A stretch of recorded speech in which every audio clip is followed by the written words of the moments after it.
Welcome back. The federal government's wiped out its security clearance backlog of more than 500,000 cases. The clearance process, though, still hasn't seen the reform promised in the government's Trusted Workforce 2.0 plan. According to Bryan Smith, senior fellow at George Mason University's National Security Institute, he's also a technical advisor at Beacon Global Strategies, writing about the security clearance reform process in Federal Times with John Fitzpatrick. Bryan, welcome. Thanks for coming on the program.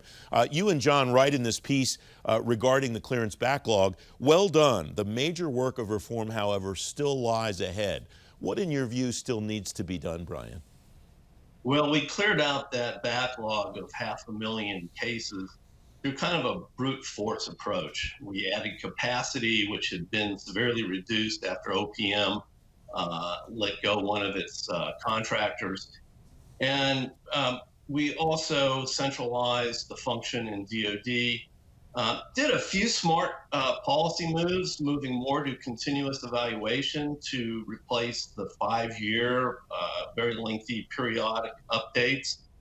But the process still remains just about the way it was 60 years ago. It's gumshoe, manual, labor intensive. So we think unless we actually adopt new processes enabled by modern, effective, secure IT, we'll just be trying to perfect the buggy whip when what we really need is an electric car. You and John write in this piece, in recent years the backlog got urgent attention, but transformation is arguably more important, and you make 4 recommendations. I'd like to walk through each of those in turn. The first one is to issue a presidential direction to cement personnel vetting reform as a government-wide priority. What would that do, just a statement from the president saying this is important? Why would that make a difference in your view? Well, Trusted Workforce 2.0 is an exquisite blueprint produced by some very smart people, very dedicated to drive out low value added processes and to streamline the process. Now, in the implementation, that's where it gets tough. Agencies can still find exceptions, and the blueprint can get lost in that bureaucracy. So with the president's stamp on this with a national security directive, that would really provide impetus and help block potential roadblocks. The second recommendation that you make, I appreciate the reference that you made to 60s oldies in this. You write OMB, ODNI, and DOD and OPM must continue to collaborate as a performance accountability council, but we need a leader of the pack. Who should that leader of the pack be? Well, it's less important who it is than that we have one. Right now, it's a quad with ODNI, OMB, DOD, and OPM. Usually you put OMB in that kind of role. The PAC had a leader in Clay Johnson when we went through this backlog business in the second Bush administration.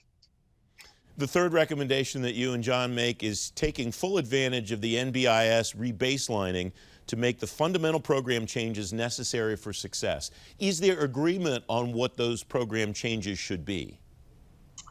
Well, I think there are some general agile software development principles that need to be followed. It's very important that this system be, as much as possible, an all-of-government system. Because if different agencies are using different processes, different data, they're not going to trust each other. And we see that now, and it really complicates and lengthens the process of moving people from one agency to another, even at the same clearance levels. Another thing we look for is to have a really disciplined, centralized brokerage process for requirements, and deliver functionality as it's available, and communicate. There's a lot of uncertainty about what's going to be delivered, when, and how. It would really benefit if that were a little more transparent. But basically, the IT system, the National Background Investigation Services System, is what takes that blueprint and turns it into a house. I mean, in a house, you've got carpenters to make things plumb and square. This IT kind of does that metaphorically for this process, and it takes these great processes that Trusted Workforce 2.0 established and automates them into an end-to-end case management system that automates the workflow and hardwires the Trusted Workforce 2.0 blueprint. We have less than a minute left, Bryan, for the fourth recommendation, which is exercising expert independent acquisition oversight for NBIS within the Defense Department. Give me a thumbnail on that one, please. Well, for virtually all major IT systems, either CIO or acquisition sustainment provides that professional oversight, and that could be very helpful here. I would just go back and say two more things we need here. We need to make sure that we reduce the variability in the processes that agencies follow. So they really need to do in common what is commonly done. And also, we need greater information sharing. The repositories, agencies retain information for themselves about clearance holders, which is very valuable. And also, there's kind of a parallel universe between the repository for the government for positions of trust. Think custom agents, border patrol agents who don't necessarily need security clearances, and security clearance holders. And that information needs to be, if not in the same repository, at least shareable between the repositories. Bryan, thanks very much for coming on. Congratulations to you and John for this piece. Appreciate your time today. My pleasure, Francis. It was great being here. Thank you.